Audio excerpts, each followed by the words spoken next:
Hey there, and welcome to the Unleash Your Greatness Within podcast. I'm TJ Hoisington, and in today's success interview, I was privileged to interview mental success coach and author Ryan Gottfredson. You see, Ryan has written a new book called Success Mindsets. Let me ask you, do you have a success mindset? Did you know that there's several mindsets that people can have, and they either are taking you closer to your goals or they're pulling you away from or limiting you from achieving your goals? In this interview, we talk about the importance of mindsets, what it is, and how you can change your mindsets, and the role that having the right mindset can play in your effectiveness and happiness in life, at work, and in leadership. Now, before we jump into the interview, do me a favor. Subscribe to my YouTube channel. Would you please subscribe, be a part of my community, and make sure that you click that notification bell so that you're one of the first to be notified when I come out with a new success interview where I interview high achievers from different industries and backgrounds and so forth, or when I come out with a motivational or inspirational message. Also, if you want to just download the audio version of this podcast, hey, jump over to iTunes, type in my name, TJ Hoisington, and there you'll see my podcast called Unleash Your Greatness Within. Click on that and subscribe, all right? I wish you the very best. Now let's jump right into the interview. Ryan, welcome to the Unleash Your Greatness Within podcast. Hey, thanks for having me. And thanks for trusting me to get in front of your audience here. You've got a great audience, and hopefully I could add some value to them. No, I believe that you can add value to my audience. That's why we accepted you on the show. And thank you for sending me a copy, or your team sending me a copy of your new book, Success Mindsets, your key to unlocking greater success in your life, work, and leadership. And hey, listen, as I looked into you a little bit more and my staff passed your information on to me, it was clear that I needed to have you on the show. So I look forward, because I've gone through your book and you've got a lot of great insights in here that we can talk about, and I know it'll be a benefit to the listener. So before we get into that though, one of the things that I like to do with all of our guests is have them share a little bit of their background, their bio, and so forth. So if you could share with us yours, that'd be great. Yeah, for sure. My journey starts with regards to my mindset journey, starts in high school. One of the classes that I took was sports psychology. Yep. So I read Stephen R. Covey's book, 7 Habits. I read books by Mike Krzyzewski, Pat Riley, and Rick Majerus. Like, I still remember these books. I ate them up. They're leadership books. And I remember thinking as a senior in high school, man, if there was a career where I could study leadership and write books, like, I'd love to do it. But then I was like, well, I don't, is there something out there, like a way to do that? And I didn't know. Fast forward a couple of years, and I'm living in Boston, Massachusetts, and I meet a Harvard Business School professor, and I ask him, what do you teach? And he says, organizational behavior. I'm like, what's organizational behavior? He says, well, it's the psychology of business. And he starts talking about leadership. I'm like, light bulbs are going off. You got to be kidding me. Like, this is what I've always wanted to do. So I set down the route of going the academic route. I did my PhD at Indiana University in organizational behavior and human resources. And I was doing research on leadership. Mm-hmm. And my dissertation, in many ways, summarizes the last 70 years of leadership research. And the dominant emphasis of leadership research over the last 70 years is focused on leadership behaviors. In other words, what do you need to do to be an effective leader? Right. And that's a really great question to answer. But it didn't sit well with me because it seems a little short-sighted. My guess is you would agree with me that leadership is not about doing the right things. It's about being a certain type of person, being somebody that others want to follow, and being somebody who's a positive influence in the lives of others. Right. So after my dissertation and over the last 6 years, I've been trying to figure out the best way to tap into our being as a way to develop ourselves and to develop leaders. And that's landed me on mindsets. And so that's what ultimately has led to the book, and what I teach as a professor at Cal State Fullerton. And then when I consult and work with organizations, that's primarily what I focus on. Okay, so identify or define the word mindsets from your perspective. What does that Yeah. mean? What does that look like? So our mindsets are our mental lenses. In fact, I'm going to give you a little object lesson since we're on video here. Is that all right? Love it. Okay. So here's I'm wearing some very cool blue lens glasses here. That's right. All right. So our mindsets are mental lenses. They shape how we view and we see the world around us. Now, all of us are wearing our own mental lenses, right? Of course, they're not physical, but we're all wearing our own unique mental lenses that are causing us to see the world in different ways. And one of the issues is because we've been wearing our mindsets for so long, like if I wear these glasses for the rest of the day, at certain points of the day, I'm just going to lose consciousness of the fact that they're on my head. And I'm going to lose consciousness of the fact that they're causing me to see the world different than how anybody else is seeing the world. And I'm going to be led to believe that how I see the world is the best way to see the world. But the reality is how I'm seeing the world is not the best way to see the world. And it's not until somebody can come to me and say, hey, you're wearing some pretty goofy glasses. I'll be like, oh, no way. Okay. Well, now that we realize that, now that we realize that we're not seeing the world in the best way, we become empowered to do something about it. So we can take off our mindsets and we can put on better mindsets, things that'll help us see the world better. So mindsets are our mental lenses, one way to think about it. Second way to think about it is mindsets are our mental fuel filters. Because when we approach situations, our mindsets take in select cues. Those select cues go into our brain, and how we interpret those cues go on to fuel how we think, how we learn, and how we behave. So at the end of the day, our mindsets are foundational to everything we do because everything is based upon the cues that we take in and how we interpret that information. So based on what you just said, and we agree, is behaviors or at the root of behaviors would be mindsets, right? Yeah. So if we think about a pyramid in front of us, at the top is success, and we can call that a wide variety of things. Well, what immediately drives success? Well, that's behaviors, what we do. And I think when it comes to leadership development, that's where 90% of organizations and people focus. Totally. But then we can ask ourselves, what drives our behaviors? Well, that next level down, it's our thinking drives our behaviors. And my guess is that about 9% of organizations and people focus there. And it's a better place to focus than our behaviors because it's deeper.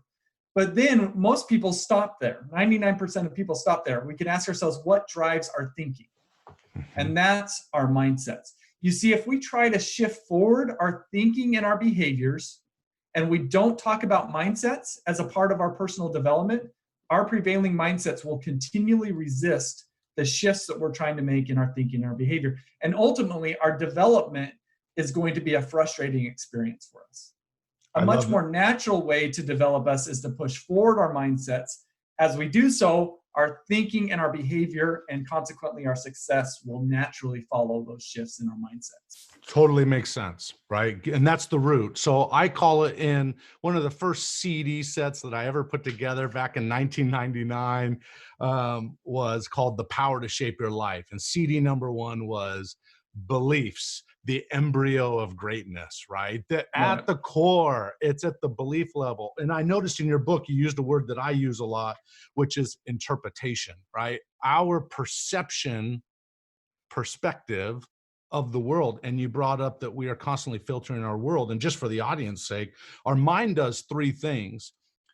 It deletes information, it distorts information, and it generalizes information. And because of all of that, we may have the wrong set of filters in place to operate in the world today. And so you kind of point out in your book, you start off by sharing the example of running. You've always been an avid runner. Maybe you can talk to this a little bit. And then did I understand that you woke up one day to maybe some things you didn't quite understand or know, and that shifted because you got injured or something? Could you explain a little bit of that? Yeah. So I'm been running my whole life, and I pulled a muscle in the back of my knee playing basketball, and it just didn't allow me to run. It just every time I ran, I could do everything else but run, and I was trying all sorts of things to get it to heal. and nothing was happening. And so one day I'd been through physical therapy and it's still not helping. I go to the running store. I'm thinking maybe it's my running shoes. Mm-hmm. And I go to the running store and the guy at the counter says, when I'm checking out with my shoes, says, "Hey, we've got a running class on Saturday. Do you want to come?" And in my mind, I'm thinking, no, like I've been running my whole life. I am an expert runner and you're asking me to go to a running class? Like I could probably teach the class is what I was thinking. Mm-hmm. But then I'm like, then the other part of me is like, well, you've tried everything else. Why not give it a shot? So I end up going to this running class, and in the running class, they focus on 4 elements of a proper running form. Turns out I had 3 of those 4 elements wrong. And as soon as I made those changes, within a week, my knee was better. Like I could now run. And so the problem is we tend to, in the way that I talk about it in the book, is we tend to think that our thinking is the best way to think. Yeah, right? Correct. Because that's our mindsets. Our life experience leads us to believe that how we see the world is the best way to see the world. But the reality is it may not be the best way to see the world. And until we awaken to that, we're going to continue to have good intentions and low awareness. And that's where leadership goes wrong, is good intentions, low awareness. Correct. Which leads us, and let's not go there yet, but it leads us to the concept of feedback. So let's put a bookmark there and we'll go to that in a second. Yeah. Early in the book, let's talk about, you point out in the book that there are a person A and a person B type mindset. And you said someone who sees, and there's 2 different mindsets here, someone who sees challenges and failure or disagreement, risk, and others. And so you say person A, in terms of challenges and failure, person A, find these as situations to avoid, versus person B, opportunities to learn and to grow. So what you're saying here is, if you have a challenge in your life, an optimum way to view that in terms of your research, and I think this is powerful, is to view it as a learning experience, not necessarily a situation to avoid, because it's in that place of challenge or failure. When you read most biographies of many people, you find that it was in that moment of distress or frustration, or their back was against the wall, is where they had their biggest breakthrough, because they shifted to see it as an opportunity to move forward rather than a dam to stop them. So what we're getting at here with this example we were talking about is people can see the same thing, but interpret it incredibly differently. Yes. And it's how we interpret those situations, whether, seeing failure and challenges as things to avoid, as opposed to things to approach. Some people see disagreement as a threat and get defensive. Mm-hmm. Other people see it as an opportunity to learn. Some people see risk as something to avoid. Yep. Others see it as necessary for being successful. You see, so people see situations or can see the same situation, but interpret them so differently. And that at its foundation, as we'll get to, is what these are our mindsets that's sticking in. And that's foundational. These are foundational to our success. So what it does is I started to learn about the research that is demonstrating that how we see the world shapes how we think, learn, and behave. The question that I then had, well, what mindsets do I need to have to be successful? And the first place that I went to answer this question was a place any good academic would go, right? So I went to Google first. I Googled, what mindsets do I need to have to be successful? And I was just left feeling empty, because what I'm finding is that most articles aren't even talking about mindsets. They're talking about behaviors. Mm-hmm. Other articles, they're promoting one mindset, but they're not even giving like empirical data that's suggesting that the reasons why we need to have that mindset. And then you've got another article that's saying you need to have the exact opposite mindset. So for me, what is out there, for the most part, in terms of public domain on Google, if you look at mindsets, doesn't lead to any sort of answers around what mindsets do we need to have. So that's when I turned to the academic literature and research on mindsets, come to find out that mindsets have been studied for over 30 years in different disciplines that include psychology, education, marketing, and management. And in each of these domains, they've focused on their own unique set of mindsets. And they've found in each independently, they've found that these mindsets drive our thinking, learning, and behavior. And they also exist in sets that range on a continuum from negative to positive. And so what I've done essentially with my book is I brought these 4 mindset sets together into one framework. I believe that it's the most comprehensive framework on mindsets to date. And it's also empirically backed. Like there's 30 plus years of research for all of these mindsets demonstrating that there's certain mindsets that are going to lead to greater success than others. And so that's that's one of the main focuses of the book is 1, let's awaken to the power of mindsets, that they're foundational to everything that we do. And then 2, what mindsets do we need to have to be successful? And we focus on 4 sets of mindsets. And those 4 sets are, I think I pulled it up here, is fixed versus growth mindsets, open versus closed mindsets, prevention versus promotion mindsets, and inward outward mindsets. Okay, yep. So these are the 4 sets. All right, let me ask you this. I think I know the answer to this, but I'm going to ask it for the sake of the audience. Can someone really change their thinking? Can somebody really change their mindsets? And how would they go about doing that? What are some of the suggestions that you have? Yeah, and that's why I love focusing on mindsets, because what research has found is that these are things that we could change relatively easily, and that when we change them, they have a tendency to stick around for a while. Mm-hmm. So in order for us to understand what it takes to shift mindsets, we've got to understand exactly what they really are. And we've kind of skirted over this. So mindsets aren't really our mental lenses. What they are is they're neural connections within our prefrontal cortex that's tapping into our associative processing mode, our long-term thinking, and our generalized thinking, as you brought that up earlier. And so each of us has a mindset that causes us to see failure as something to avoid. We also have a mindset or neural connection that causes us to see failure as something to learn from. Mm-hmm. So we've got both of these neural connections going on. Well, which one dictates how we operate is the one that's stronger, the one that fires more rapidly, and the one that fires more loudly.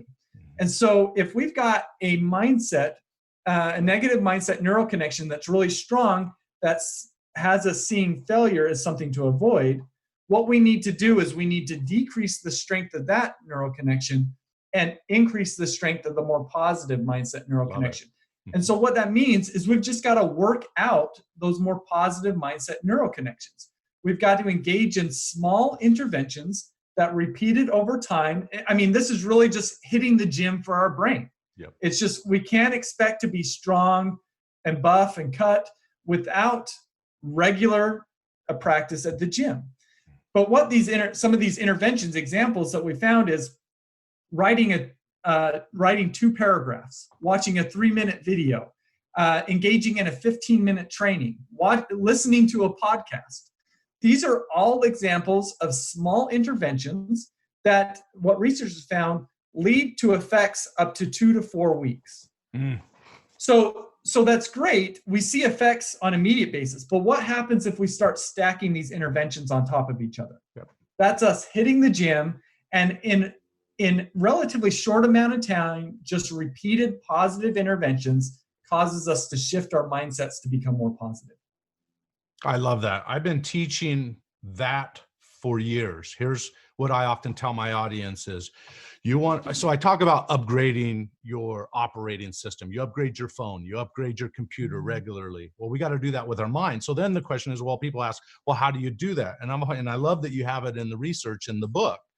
That number one, you got to feed your mind with the information that will propel you to a better place, right? Inspirational or associated directly with the goals that you're trying to move toward. As you fill your mind with that, all of a sudden you'll change your filter system, you'll change your associations and so forth. You know what I have found? And the second thing is, so feed your mind, but also get around people of like mindset or people that stretch your thinking. Associations have a sort of a osmosis way of stacking, maybe you would call that, of positive reinforcement. And you know where I find a lot of that? is when I'm working, for example, in multi-level or direct selling companies, right? It just seems like in many cases, you take people that maybe have been in one career path for 30 years, and then all of a sudden somebody introduces them to this great opportunity for this company. And maybe they have a negative attitude, right? But over time, when they go to those meetings and so forth, the drip, drip, drip effect of believing at a different level, of seeing opportunities from a different perspective, all of a sudden you see those people a year later and they are almost totally different people. I've seen it over and over throughout the years, just the power of that. So one of the things, which is great, so we can go about shifting our mindsets in an intentional, but albeit somewhat indirect way, just as you described. And that's fantastic. One of the things that I've learned is that I think that there's maybe a more direct way to go about doing this. Because I think one of the hurdles that you probably see as you work with people on this, when you say we need to upgrade our operating system, there's probably a decent amount of pushback of people saying, my operating system's just fine. Oh, sure. Why do I need to operate? Why do I need to upgrade it? And so one of the things that comes with my book, and it's actually free on my website, is a personal mindset assessment that people can take. It's 20 questions, take you 5 to 7 minutes, and it produces a individualized and comprehensive report on your mindsets.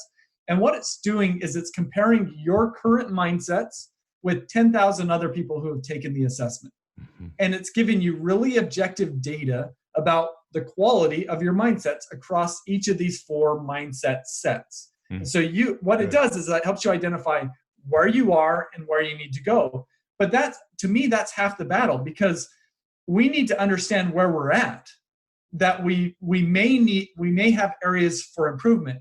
And so what the assessment does is essentially says, here are the areas where you need an upgrade in your operating system, and you may not have been aware of that. Yep. And with that objective data and that awakening, we then become empowered to do something about it. Agreed. Awareness is critical. So let's shift that from a kind of awareness, being aware that maybe there is a need for change, which oftentimes when someone sees that they need to change, it creates a fever. And the subconscious mind is constantly going, but you don't need to change. You don't need to change. It's safe back here. It's safe back here. But then you have this ideal of where you want to go. That creates a lot of energy. And I know in terms, you talk about it in the book, in terms of becoming more aware, seeking feedback in your assessment is one way to do that. But you talk about the importance of seeking feedback, and you point out a bunch of examples of organizations that have done it and created cultures around feedback. Any thoughts on that? Yeah, I mean, part of this is, again, we're kind of coming back to there's statistics out there that say 60% of leaders damage the self-esteem of their followers. 60% of followers believe that 60% of followers believe that their leaders damage their self-esteem. 65% of followers would prefer to have a new boss compared to more pay. Yep. Right? So what the statistics say in terms of the state of leadership is that there's a lot of leaders that are out there. Like when I meet with them, they all say, I'm trying my best. Yep. But then we've got this almost the majority of followers that are saying, my leader is making my life more difficult. So how do you have this situation where leaders are saying, I'm trying my best on one hand, and followers are saying, my leaders are making my life more difficult? Where's the disconnect? Mm-hmm. And it starts with this good intentions, but poor awareness. Yep. Just how we naturally operate, or our natural mindsets that we possess, are preventing us from seeing better ways to operate. So let me give you one of the ways that might lead us into talking about these different sets of mindsets is, let me give you, each of these mindsets have an associated desire. So let me give you 4 desires. So there's the desire to look good, the desire to be right, the desire to avoid problems, and the desire to get ahead. Is there anything wrong with those 4 desires? No. Right? No. Well, at the surface, right? Because who wants to look bad, be wrong, have problems, and get passed up? Nobody does. But the problem is these desires are associated with the negative mindsets. Mm-hmm. And so one of the things that we can understand by seeing these desires is one, is it's really easy to justify our negative mindsets. But the reason why these desires are so negative is because they're focused on ourselves. And when we have these desires in the negative mindsets, what it means is we are in self-protection mode, which is different than organization advance mode. And what we oftentimes don't realize is that there are better desires to have. So while looking good, being right, avoiding problems, and getting ahead are all good in a way, there are actually better desires to have. So instead of wanting to look good, we want to learn and grow. Instead of wanting to be right, we want to think optimally and find truth. Instead of wanting to avoid problems, we want to reach goals. And instead of wanting to get ahead, we want to help everybody succeed. And as we can elevate our thinking in that way and make that shift from the negative mindset desires to the positive mindset desires, we move from being self-protecting to organization advancing. And that's when we can have the positive impact that we all want to have. Love it and agree with it. Here's what gets in the way. Ego. Well, yep. Seriously, if you've worked with leaders, I've worked with leaders, I'll tell you what, they can receive the data and that mindset still says, nope, this is the way it needs to be done. This is how I was taught. This is, who knows how much upbringing has been involved with it and so forth. But ego gets in the way, because when you look at the replacements for each one of those, it requires you to not get self-interest ahead of organizational interest, right? Yeah. I know that with my son, I've shared this probably a year ago on the podcast, in terms of seeking feedback as a dad. Years ago, when my oldest son was 12 years old, we were doing what we call a father and son interview, right? Just something we typically do with our kids on a regular basis. And I remember one of the interviews, I asked him, I said, this is only 20-minute interviews where we talk about life and what's bothering you. And this isn't a time to get after them on anything. It's more of a time just to be a listener, 80-20, right? Ask questions and listen 80% of the time and talk only 20% of the time. And at the end of the interview, I said, and I invite all leaders listening to the podcast to do this with your team. So this is the perspective. At the end of the interview, I said, I had this impression to ask this question. I said, Bryce, I've got to ask you a real question, and I want your real feedback. And I remember he was sitting on the master bed, his back against the wall. I was kneeling at the foot of our bed. And I said, tell me this, how can I be a better dad? And I remember his initial response was, what do you mean, Dad? You're the best dad ever. And I was thinking to myself, I know I'm the best dad ever, but just teasing.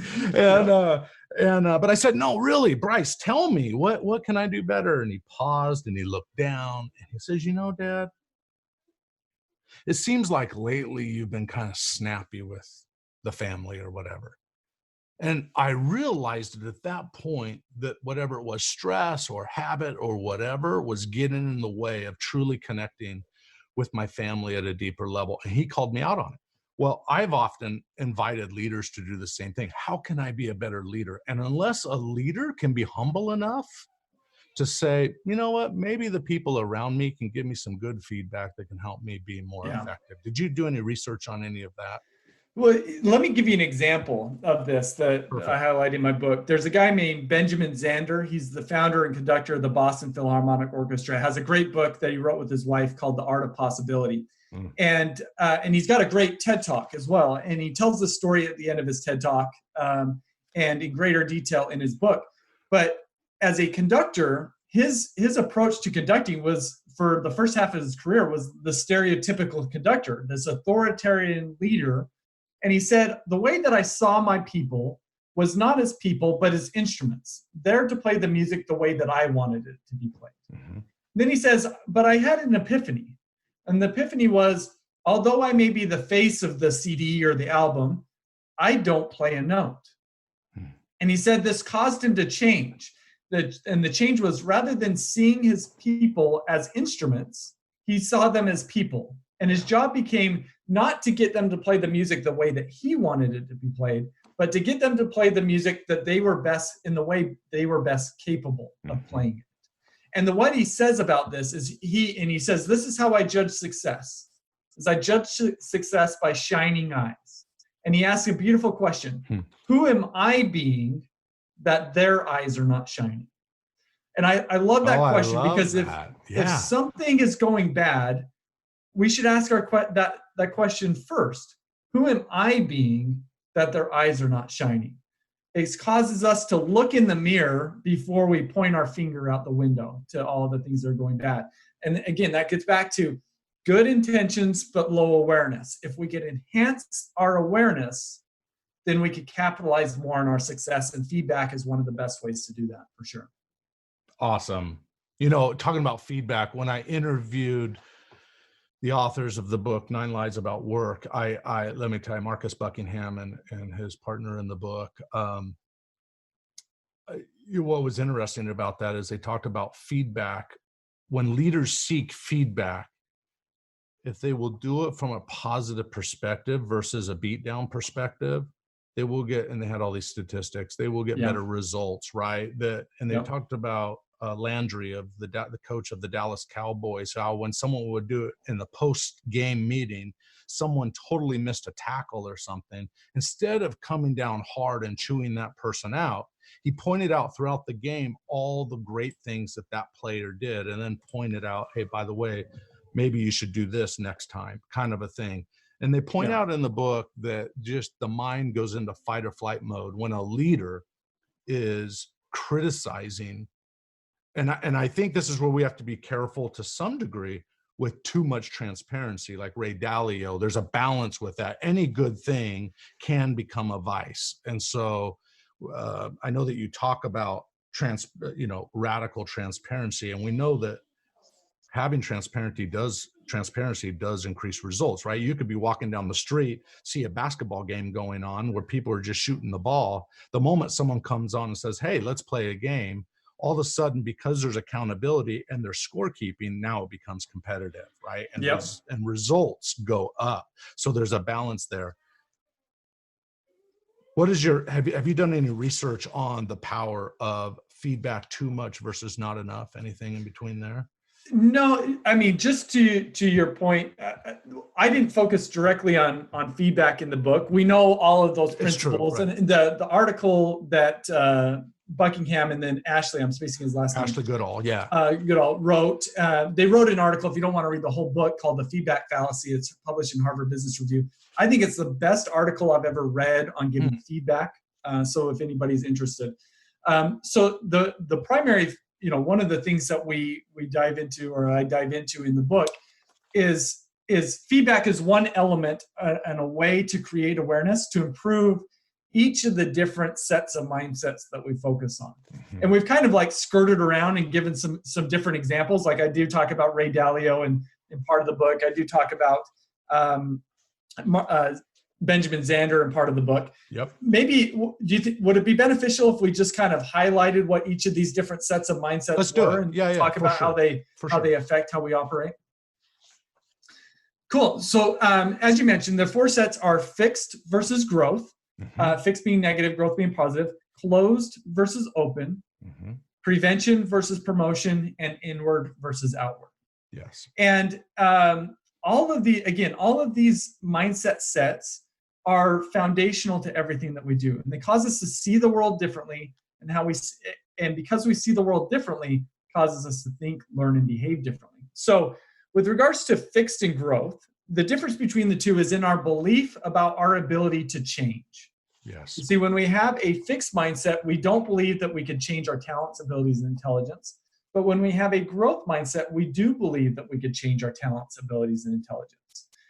And the reason why this is so critical to success is because if we don't believe that we could change, we have this fixed mindset, and then we fail, how are we left to interpret that? Well, we're left to interpret that as though we are failures. Let me give you an example of this. I have a nephew I used to play board games with. And whenever it got to the point where he knew he was going to lose, so we're playing Monopoly maybe, he knew he was going to lose, he would topple the table. Right? What would make somebody topple a table in a game?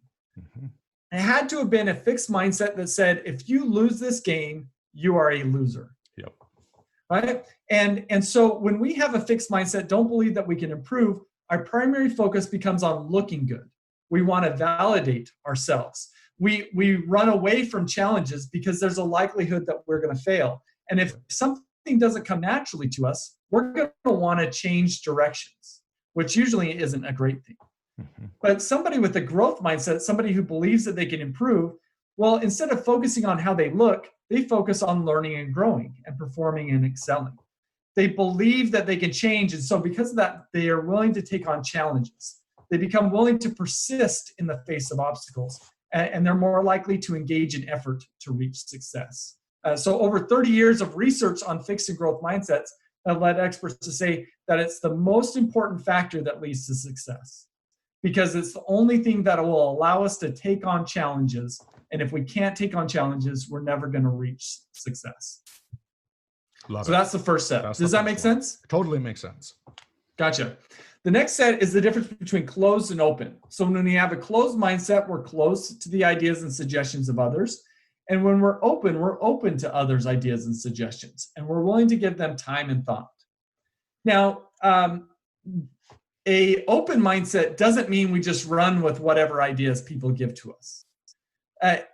We can always have a stiff back, but what we learn is that it's really important to have a soft front, to be able to take in information and sit with it, even if we disagree with it. Mm. And so when somebody has a closed mindset, and we probably all, even as we talk about this, probably somebody comes to mind in your life that, oh, that's a closed-minded person, right?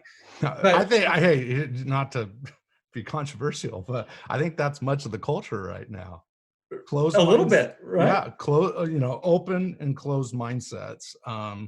But I like the way you described that, having a soft front, right? Being able to hear, like I interview people on this podcast and I sometimes go, interesting. I sometimes don't agree or don't fully understand or whatever, but you would never know that because I'm willing to take the data in, try to associate it with something I've learned in the past and vice versa, and let that person have a voice. Okay. So anyway, not to take you off. No, that's great. And so it leads to the question you bring up, why, if we think, why are so many people closed-minded? Well, what drives people to be closed-minded is that they believe that they are right. Yeah. And when we believe that we are right, we want to be seen as being right. We want to have our ideas supported. We want to be the one providing the answers, not asking the questions. Because we're not asking questions, we're out of touch. We avoid feedback, we avoid new perspectives, and we see disagreement as a threat and get defensive. Yes. And the difference between somebody who's closed mindset and somebody who's open mindset is those that have an open mindset, they just leave room for the idea that they can be wrong. When we create a space for the possibility that we can be wrong, rather than being focused on being seen as being right, we focus on finding truth and thinking optimal. Love it. Rather than be the one providing the answers, we're asking questions. We're inviting new perspectives. We're inviting feedback. And we see disagreement as an opportunity to learn and grow. So, and I find in organizations where leaders have that open mindset are much more effective at leading their teams than those closed mindsets. Well, I mean, it speaks to some of the research that Google has done. They did a big research project called Project Aristotle, which they looked at what makes our top performing teams top performing. And they found one primary factor, and that was psychological safety. The belief that you could speak up and take risk without fear of negative repercussion. Love it. And the only way you can have psychological safety is if you have that open-mindedness. Good. So that's the difference between closed and open mindsets. Good. The next set is prevention versus promotion mindsets. So when we have a prevention mindset, we want to avoid failure. When we have a promotion mindset, we want to seek winning and gains. So to explain the difference, I want us to imagine we're a ship captain out in the ocean. For a ship captain in the ocean, and we have a prevention mindset, our number one focus is on not sinking. We don't want to take any risks. We want to avoid problems. We don't want to rock the boat. So if you are a ship captain in the middle of the ocean and you have this prevention mindset, what happens if a storm comes on the horizon? what is likely your behavior? Well, first of all, are you already on the water? Yeah, we're on the water. You're just going to protect yourself from drowning, right? I mean, yeah, you're going to protect yourself. You're going to go to a port where there's safety. Yeah. Right? But is that port where you wanted to go?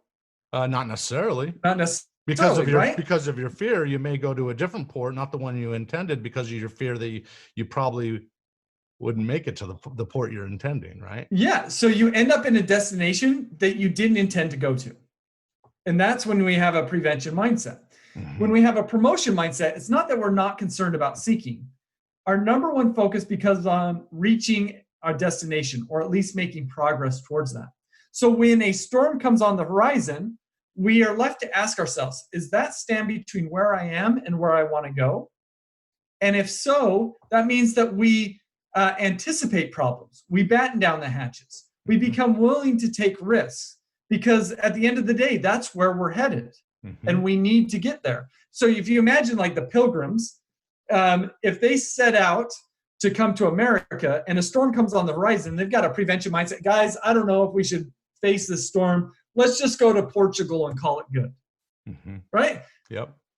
That's safe, but it doesn't lead them to what they wanted to do. Mm-hmm. Right? So it's only when we have a promotion mindset that we're able to end up in a destination of our own proactive design.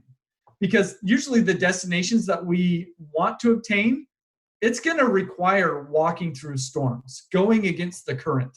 And unless we have a promotion mindset, it's never going to happen. So we need to have a purpose. We need to have a why. We need to have goals that allow us to be promotion minded. If we don't, our default is going to be prevention minded, which another way to say that is being comfort focused. Yes. We're going to just do what is easy and go the path of least resistance. Correct. So that's the third set of mindsets. The fourth set is the difference between inward and outward mindsets. And this is where the example of Benjamin Zander comes in. So when we have an inward mindset, we see ourselves as more important than others.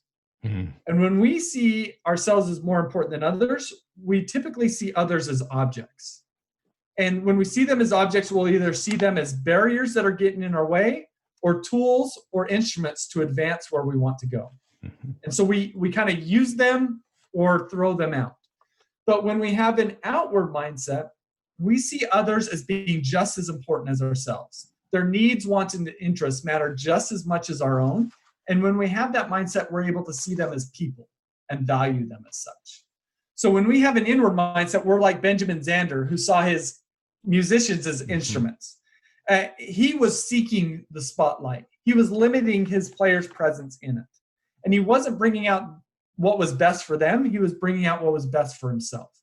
When he switched to an outward mindset, he became willing to share the spotlight. He invited other people's presence in it. He tried to unlock the potential of his players as opposed to just rigidly have them play the music the way that he wanted it to be played. He wanted to unlock their personal greatness. And that's the difference between an inward and an outward mindset. So those are the four sets of mindsets: fixed and growth, closed and open, prevention, promotion, and inward and outward. And to me, and I hope just by going over these and just kind of briefly explaining them, I hope that one of the powers that you see in this is that we're providing labels to something most people have never had labels for. And if you don't have a label for something, you can never focus on it. So just by having labels allows us the ability to introspect, where am I along these continuums? And then when we identify where we're at and where we want to go, now we become empowered to do something about it. So hopefully that kind of helps people awaken and enlighten their minds.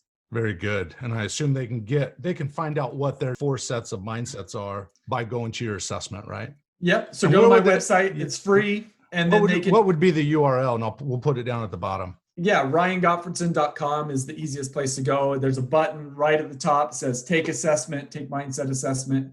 And then, like I said, it's 20 questions, 5 to 7 minutes. And then it compares your mindsets relative to about 10,000 other people who have taken the assessment to kind of get a sense of where you stand on these continuums from negative to positive.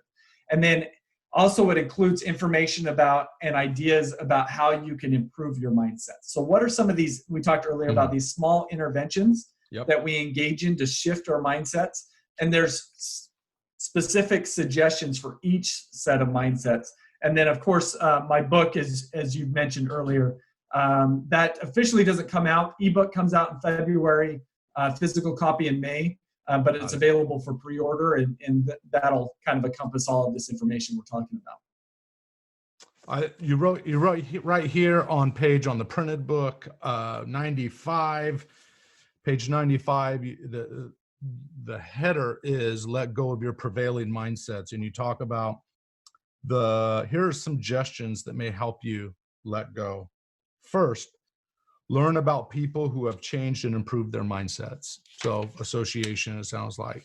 Number 2, seek out little wins, right? And obviously go to the book to get more information on it. Third, engage in positive self-talk. As I was reading that section, I came across some research about mindsets and positive self-talk and what we're focused on and the words we use and so forth. I've been teaching that for a long time. I came across some research, an Instagram study. I don't know if you've seen this one, where they did research on 166 people, and they looked at 43,950 photos. Half those people were diagnosed with bipolar depression in the previous year, and the others were considered optimists. Here's what they found. Depressed people predominantly use the Instagram filter Inkwell most of the time, which turned the image black and white. Interesting. Yeah. The optimists predominantly used Valencia, which brightened and enhanced the colors of the images that they posted. And I just want to emphasize here, and you make a point in the book earlier, don't blame your circumstances. Have a growth mindset, have an opportunity mindset, no matter what the challenges in your life. Figure out a way, use it as a way to figure out, okay, what can I do now as a challenge? And I love that I wrote it in here somewhere. Let's see if I can find it real quick. So this would be on page 92. I wrote at the top, it's important to know what you want, getting a clear purpose in your mind. And I just like the point you point out really strong in the book, having meaning and purpose. And that's vital for helping you filter your world. And then I get toward the end, you tell the story about Ignaz Semmelweis. That's a great example of blind spots. Later in the book, you talk about Ed Catmull of Pixar and Disney Animation. And I think this is a great example. You said Catmull has created an environment where open mindsets can thrive, despite the common organizational forces that socially incentivize closed mindsets. This has been crucial to Pixar's and Disney's animation process. By creating this environment, employees are able to, and I think this is a powerful list here, seek truth. And this is you speaking, right? These are the elements that you point out in the book. Seek truth rather than seek to be right. I love that. Think of how many relationships fail in many regards because they just want to be right instead of seeking truth or seeking what works. I know Stephen Covey would often talk about what's really going to work, what's a compromise that will really move us forward. The second thing you say is seek to see options optimally rather than seek to have ideas supported. Feel free to jump in any one of these. Seek feedback rather than avoid feedback. I think that's really hard because people, you're right, but people are sensitive, right? Sometimes feedback hurts. So we avoid, but we'll be more effective if we're willing to have a mindset that's willing to look at the feedback, even if it's not pretty, realizing that I can always become better in the future. Yeah, so there's benefits to getting feedback, which is improvement and ideas for improvement. There's costs to getting feedback, which is it hurts at times, and it hurts our ego, and it's things that we don't like to hear. And so how do we get to the position where we can ask for feedback? Well, and that speaks back to that you've got to have a purpose. Your why for getting feedback has got to be stronger than your fears of feeling bad. And if we can have that purpose, it really shifts, where we're at. As you look at these 4 negative mindsets: fix, close, prevention, and inward. Again, these are about being in self-protection mode. Yeah. And oftentimes these come about because of the environments in which we are operating cause us to want to self-protect. We're in a cutthroat environment.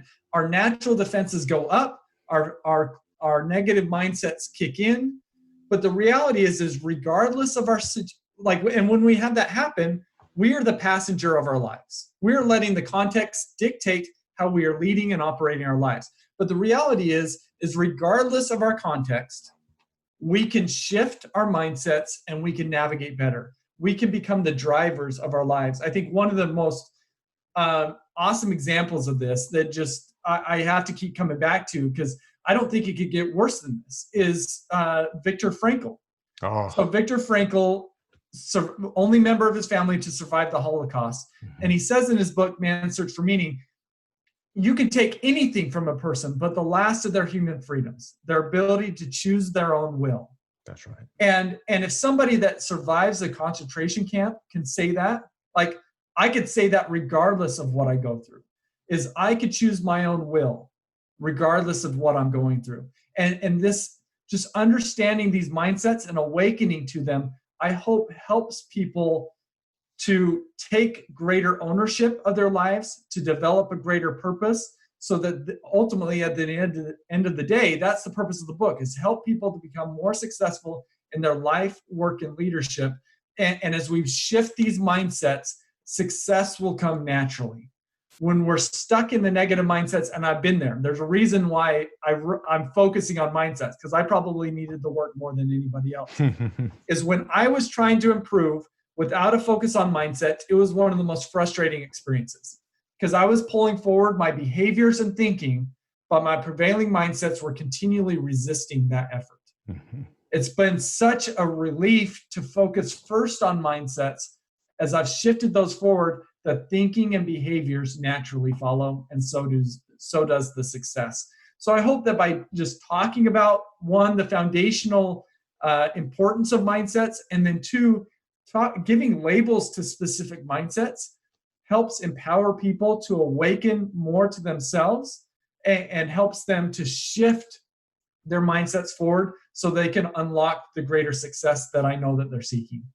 I love it. Wow. This is powerful, and I would encourage everybody to get the book. If you want to learn how to change your mindset and also understand mindsets, this is critical. When you bring up Viktor Frankl, I've been to the Dachau. I know he was in Auschwitz, but Dachau concentration camp. And, he would tell the story of people that just gave up on life. They would just run toward the fences. And you knew if you stepped on that 40-yard piece of grass that went around the concentration camps, you knew you'd be shot. And he said there were some people that just gave up. They lost their meaning and they would run to the fence and be shot. And then you have the story of Corrie ten Boom. That triggers a thought of where she thought she was in a horrible circumstance until one day she had an epiphany that she was in charge of her attitude, really. And it changed everything for the period of time that she was in that concentration camp. In the end, we are in charge. But I think you're right. Being able to find the label for it, understand it, figure out maybe where you are at on that spectrum, and then work from there to improve it, I think is really important. So I encourage everybody to get success mindsets. Ryan, first of all, would you repeat where they can go to get information about you and the assessment? I think it'd be good for them to take. Go to my website, ryangottfredson.com, and then also connect with me on LinkedIn. That's kind of where I'm most active. Okay. If you're a leader or a manager and listening to this and you like this stuff, one of the things that I do with organizations is I'll have the group, the team, the organization take the mindset assessment And then I could aggregate those results and put together a collective mindset report. And it gives an instant snapshot of the culture and the prevailing thinking within the organization. Allows us to see where are we doing well, where is our own thinking getting in our way of greater success. And we could really get some tailored diagnostics around improving and shifting mindsets in organizations at a collective level in order to unpack greater success for them. So this information we covered, primarily, the reason why I love doing this is because I love helping people become better in their life, their work, their leadership. But also I've learned as I've worked with organizations that this is critical for creating environments that create greatness. And this is really foundational to that. And that's reasons why I talk about companies like Pixar, Bridgewater Associates, Microsoft within the book, is because these are all organizations that have focused on mindsets, primarily focused on mindsets to drive success. And you look at Microsoft, who in the last 5 years since Satya Nadella has been in there, their stock price has tripled, their market cap has tripled, and the primary thing that he's focused on is a growth mindset. And he credits all of their latest success to that focus on improving the culture through a focus on mindset. So this is really powerful at both an individual level as well as an organizational level. Love it. All right, go check it out. Ryan, thank you for being on the show today. I think my feeling is that we just touched the tip of the iceberg. There's so much information, but I think you expressed it well. And so thank you for being on the show. Thanks for having me on. I really hope it's beneficial to your audience. So thanks. I'm sure it will be. All right. I wish you the best, and I wish your book the very best as well. Thank you. I appreciate it. You bet. Hey there. Thanks for listening. I hope you enjoyed this podcast episode. If you did, could you do me a favor? It would mean the world to me if you could write a simple review or give me a star rating. I would really, and I mean really, appreciate it. Thank you in advance. Now go out there and unleash your greatness within. GreatnessWithin.com